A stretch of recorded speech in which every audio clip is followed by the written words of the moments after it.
What is up, dudes and lady dudes? Welcome back to Just Nuts, guys. Today I've got a sort of reaction. I mean, I just saw this within the last 5 minutes. I really saw it, but it's more of a just a I don't know, just talking about the new cards that got revealed for Duel Overload tonight. We got the man, the boy, the dude, Jerome McHale talking about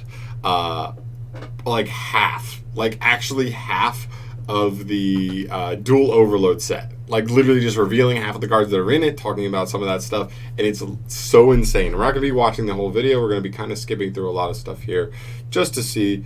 And let's get into it, for real. So I'm going to be going piece by piece. What's up here? Nothing here. So he reveals, like, he talks about Synapse Mining, which is fine. He talks about Five-Headed Dragon. What's up here? Is this the one? Nope. There we go. All right. So we get to some of the first stuff that's like revealed here.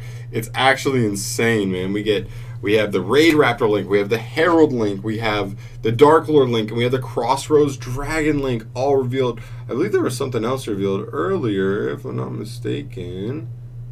It's so hard to find some of this stuff.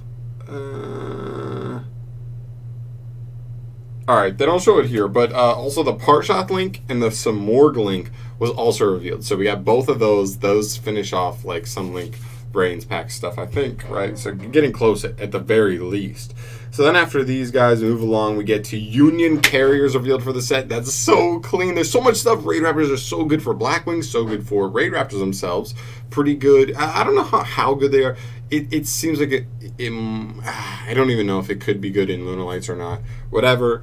I'm fine. Union Carrier is insane for ABCs, insane for some other decks. Just getting you to the Buster Whelp card, which is insane. Moving on here, we got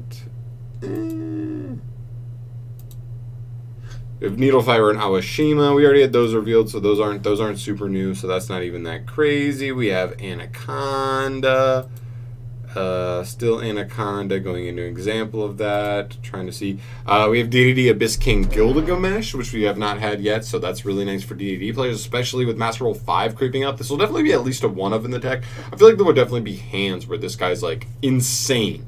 That you play through disruptions, you've already baited them out, and like just literally set your scale and then pen summon through a disruption, and I feel like this card could be insane for sure. Coming up, so we have Abyss King Gilgamesh. Then we have our reprints. We have confirmed all four of these alternate arts are completely new coming into this set. We have Tour Guide of the Underworld, Cyber Dragon Infinity, Sky Striker Ace Kagari, and Chaos Dragon Levianeer, all coming as alternate art reprints in this set. And I gotta say, I might prefer all of them to the original. I think I might prefer Chaos Levianeer to the original artwork, but I think I like this artwork of Tour Guide better, this artwork of Cyber Infinity, definitely. Those two for sure. Kagari still looks clean, but she also looked clean in the original, so I'm not even sure about those, but I definitely like the original more than this one of Levianeer, but they all look clean no matter what, and a lot of people will really be after these for sure, which is super, super, super fresh. Then we move to some stuff revealed from some of the movies, where we have actually not even four, hold up on here. Actually have five new Malefic cards that I believe they stated in this video that they have not been revealed before. These are like brand new, like they were in the show but never actually revealed for the game. We have Malefic Territory, Malefic Divide, Malefic Selector, Malefic Tune, and Malefic Paradox Gear. All really nice cards for that archetype, really helping to flesh it out, which is really cool. And then also for Cubics also, Cubic Ascension, Cubic Causality, and Cubic Dharma, helping round out that archetype as well, which I know they're kind of niche archetypes. Not a ton of people love them, but Cubics definitely more than Malefics are all about it. So definitely makes them that much more playable. I don't know what entirely these cards do, but they are pretty spicy nonetheless. I'm sure they're decent. Then we get to some of the reprints. They confirm that Witchcraft Creation and Witchcrafter Madame Vare are in this set, which is all we needed. Literally the entire Witchcrafter archetype is like nickels and dimes, and then Creation's $30 and Madame Vare's $15. We're getting reprints for both of those, which will hopefully drop both of those down a significant amount to make any budget player that wants to play a deck that's not even good in the meta affordable, which would be awesome. Then we move to some other reprints. We get Magellan officially confirmed, as well as Chocolat a la mode. Unfortunately, we don't have Angeli confirmed, which is like the third and final like expensive card out of this archetype that I would have liked to get a reprint. But these two are the most important. I think these two over Angeli. Angeli's the third, but at least we got the top two. And I'll take this for sure, because this deck is way too expensive for how good it is. It does get better in Master of Flaw. It does get better with the new Eternity Code stuff. Really look out for this deck, and definitely if you're interested, look forward to this because we do have reprints.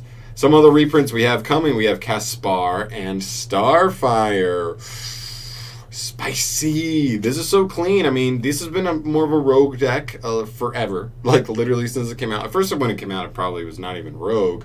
It's been rogue for the last couple months, and now it's finally seeing that, like, Caspar, which has been a $10 to $15 card. Starfire, which has been around to, like, a $7 to $12 card. Finally get some reprints, which can drop them a little bit. They're definitely the only, like, two, like, any kind of expensive cards in the entire set, which is really nice. Then we move to some other reprints. Oh. Do we not see it? Okay. Some other reprints. We have a White Mare, Golden Castle Stromberg, Swap Frog, Fantastical Dragon Phantasme, and Watt Giraffe. And I'm going to go ahead and say White Mare and Watt Giraffe, they're okay. I mean, like, I don't think these cards are crazy expensive anyway, but they're fine. For their own archetypes, they're cool to have in a holo. I think that's mainly what they're here for. But then we get to the good stuff. Golden Castle Stromberg. This was a short print in I believe a Battles of Legends set. So this was a card that it kind of floated around decent price points here and there. It went from like 40-ish, I think it was actually pretty high, and then it went down, and then went back up, and then it's all this stuff that's mainly played in like Grand Maju type decks, but it's still a very good card, very cool. Then we have Swap Frog. This is actually so cool because Swap Frog only had a common printing and an ultra rare printing. That's not cool. We want a holo printing in the middle, and that's what this is. So right here in the middle. That's what it is. A nice holo printing in the middle that can be a little more expensive than the common, but also nowhere near as expensive as the ulti, and finally giving a holo rare for players that don't want to have to buy a $50 ulti of Swap Frog, which is an automatic 3 of in the deck, for sure. And then we have Phantasme. This is a card that right now is around $50, but guess what? A month ago, it was $100, and it had sat around $100 for months and months and months because it's so good in so many decks. Obviously, it gets worse in Master 05, but I don't think it's dead in Master 05. I think that's actually kind of nice. If you're looking for a time to pick this up, I think once this reprint comes out and the price drops even more, and you can get this for like $10 a pop, I almost would, just because I think this card is actually like still has a chance to be really clean depending on what's at the top of the meta. Once Master 05 rolls around, and he could be a very good card depending on the deck you're playing. So definitely keep an eye out for him. He's very nice as well. Moving on here, we have some brand, and then we finish up here. Okay, that's what we finish up with some brand new cards. First up is a new Trap Tricks monster. Yes, I just uploaded a Trap Tricks like locals report because I played and I got first play, which is clean. So watch that if you're interested in that. But also, what this card does, it's unaffected by hold normal trap cards, of course. But also, you can tribute this card to set 2 whole normal trap cards with different names, one for your deck and one for your graveyard, but banish them when they leave the field. That's actually super kind of clean. If you special this off Sarah and you just need disruption, need all disruption you can possibly get, you tribute this, you set one from grave, and you also get another one from deck. It's a +1. It really is. And then it triggers Sarah, which also gets you another trap hole from deck. So it could be essentially a +2 combined with Sarah, which is pretty good. I think it might be just kind of like a one-of in the deck. I don't think it's crazy. But also, if you just open this up, there are definitely times where you'd be like, I think I just linked it. I think I just tribute this off and not even link it into Sarah because, like, why? Like, why would I? Why not just, like, use the effect? I think it's spicy. I don't think it's any more than a 2 of. I think I'll probably play it at 1 and maybe drop a copy of Diana and just see how that goes. But definitely a spicy card. Definitely a nice addition to the deck for sure. Then we move up to the next card.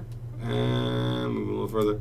Which is Hollow Giants. It's actually a generic card. It says activate this card only if both players control a monster that was special summoned from the extra deck. You negate the effects of all face-up special summon monsters on the from the extra deck, so that's a continuous. You activate this, and once it resolves, it's negating all effects by extra deck monsters. Then, if a monster or monsters is destroyed by battle involving 2 monsters plus 1 from the extra deck, send this card to the graveyard. So you can't just beat over your opponent. Unfortunately, you do need to find other ways to out their special, extra deck monsters. And then also, the players who controlled the destroyed monster or monsters takes 1,000 damage. So a lot going on here. It's kind of like a floodgate. It's kind of just like a, once you can guarantee the matchup's going to have 2 monsters on the field from the extra deck, you drop this, you negate everything, you simplify the board state, and you try and control from there. I think there are some niche things here. I don't like that the battle phase sends this card to the graveyard, because that would be your like obvious win condition. You just like establish the bigger monster from the extra deck and just play beat down.